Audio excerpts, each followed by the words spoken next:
اس جدوجہد کا آغاز 74 برس قبل ہوا تھا، جب یکم جولائی 1948 کو بانی پاکستان قائد اعظم محمد علی جناح نے اسٹیٹ بینک کا افتتاح کرتے وقت عالمی مغربی سودی مالیاتی نظام کے خلاف جہاد کا اعلان کرتے ہوئے فرمایا تھا: میں انتہائی اشتیاق سے آپ کے تحقیقی ادارے کے کام کا جائزہ لیتا رہا ہوں کہ وہ کیسے بینکاری کے نظام کو اسلام کی معاشرتی اور معاشی طرز زندگی کے اصولوں کے مطابق ڈھالنے کی کوشش کرتا ہے۔ اس کے صرف 70 دن بعد امت مسلمہ کا یہ روشن چراغ من و مٹی تلے دفن کر دیا گیا اور قوم آہستہ آہستہ اس نظریے سے ہی دور ہو گئی جس کے لیے مسلمانان ہند نے لاکھوں جانوں کی قربانیاں دے کر پاکستان بنایا تھا۔ 12 مارچ 1949 کو قانون ساز اسمبلی نے قرارداد مقاصد منظور کر کے ریاست کو کلمہ تو پڑھوا دیا، لیکن اس کے آئین و قانون اور طرز معیشت و معاشرت کی بنیادیں سیکولر ہی رہیں۔ 1956 کا آئین یوں تو اسلامی اور جمہوری کہلاتا ہے، لیکن اس نے بھی ملکی معیشت کو اسلامی خطوط پر ڈالنے میں کوئی حصہ نہ ڈالا، اور اکتوبر 1958 میں مارشل لا لگ گیا اور 1962 میں ایک دستور نافذ کر دیا گیا۔ اس دستور کے تحت اسلامی نظریاتی کونسل کے نام سے ادارہ بھی قائم ہوا، جس کی ذمہ داری حکومت کو قانونی سازی کے اسلامی پہلوؤں پر رہنمائی کرنا تھی۔ قیام پاکستان کے 16 سال بعد 1964 میں اس کونسل نے بینکاری کے نظام کا جائزہ لینا شروع کیا اور 2 سال محنت کے بعد 1966 میں بینکوں کے تمام سودی لین دین کو حرام قرار دے دیا، لیکن فیلڈ مارشل ایوب خان کی حکومت نے اس محنت کو ردی کی ٹوکری کی زینت سمجھا۔ یحییٰ خان برسر اقتدار آیا تو دوبارہ مشورہ مانگا گیا کہ شاید بھی دل بدل گئے ہوں، مگر 3 دسمبر 1969 کو اسلامی نظریاتی کونسل نے اپنی ہی پرانی رپورٹوں کا اعادہ کر دیا۔ پاکستان دو لخت ہو گیا۔ بچے کھچے پاکستان پر ذوالفقار علی بھٹو کی حکومت قائم ہوئی۔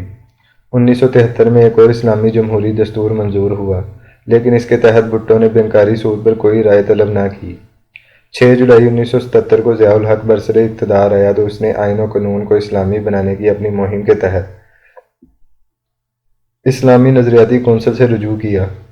کونسل نے 25 جون 1980 کو جہاں اور بہت سے اقدامات تجویز کیے، وہیں سود کے خاتمے کے لیے ایک متبادل نظام بھی تجویز کر دیا۔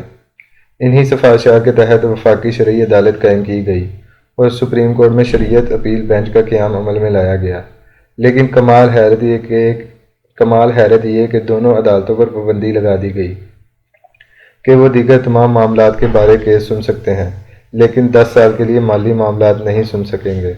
ان 10 سالوں میں ہی 1988 کو ضیاء الحق دائمی اجل کو لبیک کہہ گئے، مگر پابندی نے تو 1990 میں ختم ہونا تھا۔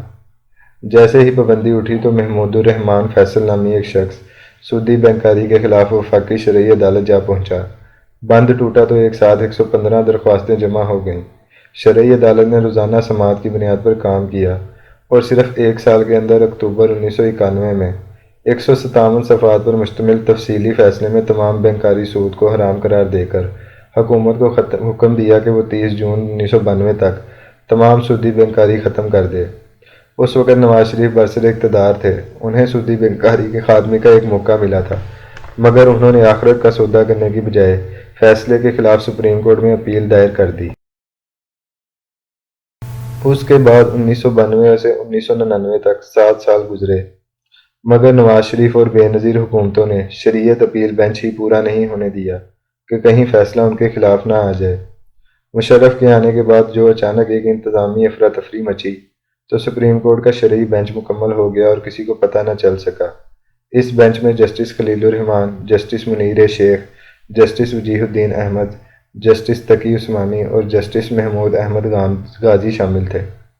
مشرف وغیرہ اپنی سیاست میں لگے ہوئے تھے اور یہ بینچ روزانہ خاموشی سے ماہرین کو سنتا رہا، اور 23 دسمبر 1999 کو دنیا کے 57 اسلامی ممالک کی تاریخ میں پاکستان وہ واحد ملک بن کر ابھرا جس کی سپریم کورٹ نے تمام قسم کے بینکاری سود کو حرام قرار دے کر 30 جون 2001 تک حکومت کو اس سودی بینکاری نظام کے خاتمے کا حکم دیا۔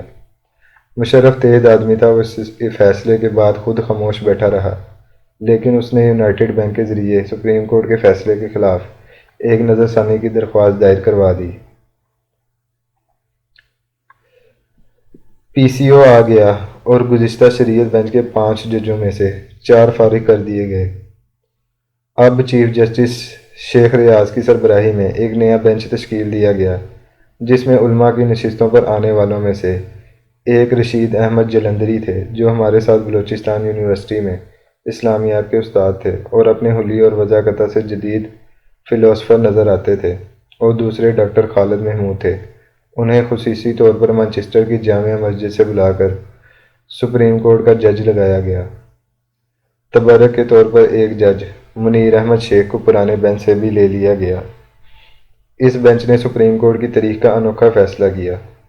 سب سے پہلے 23 دسمبر 1999 کے سپریم کورٹ کے سود کے خلاف فیصلے کو کالعدم قرار دے دیا۔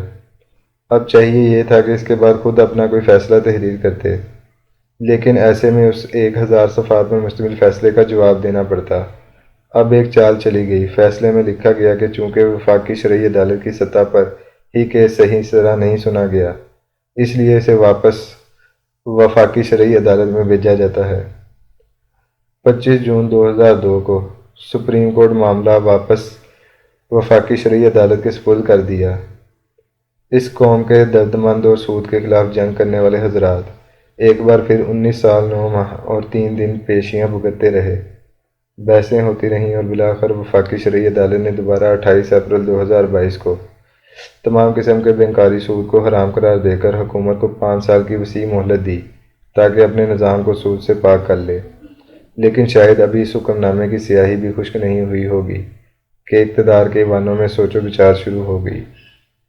پھر وہی مکارانہ چال چلی گئی جو مشرف نے چلی تھی۔ ہونا تو یہ چاہیے تھا کہ حکومت فیصلے پر عمل درآمد کرتے ہوئے 1 جون 2022 کو بینکاری سے متعلق تمام قوانین کو کالعدم قرار دیتی، لیکن شاطرانہ طریقے سے ریاست پاکستان کے اہم ترین ادارے اسٹیٹ بینک کو، جو عوام کے سرمایے کے بغیر کوئی حیثیت نہیں رکھتا اور جو حکومت پاکستان کا معاشی اور معیشتی نمائندہ ہے، اس سے پٹیشن دائر کروائی، جس نے اپنے ساتھ 4 بڑے بڑے بینکوں کو ملا کر وفاقی شرعی عدالت کے فیصلے کے خلاف اپیل دائر کر دی۔ کچھ دنوں بعد اب سپریم کورٹ کا دروازہ کھلے گا۔ ہر کارے آوازیں لگائیں۔ سلمان اکرم راجہ بینکوں کی جانب سے پیش ہوں گے اور دوسری جانب سے وکلاء، علماء اور ماہرین ایک بار پھر اس امید میں دلائل دیں گے کہ فیصلہ ان کے حق میں ہی آ ہی جائے گا۔ مگر منافقت کا عالم یہ ہے کہ ہمارے سیاسی علماء کرام نے عوام سے اپیل کی ہے کہ وہ ان 4 بینکوں کا بائیکاٹ کریں جو اس پٹیشن میں شریک ہیں۔ کیا باقیوں کا سودی کاروبار اس کے بعد حلال ہو گیا ہے؟ یہ ایسا کیوں نہیں کرتے کہ وہ حکومت جس نے سود کے خلاف فیصلے پر عمل سے عملاً انکار کر دیا، وہ جمعیت علماء اسلام کے 15 ووٹوں پر کھڑی ہے۔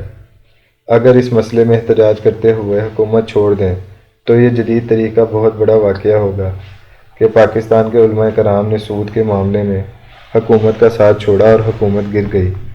یہ صرف دنیا کی نیک نامی ہے جو ملے گی، اللہ کے ہاں تو اس کا اجر عظیم ہوگا۔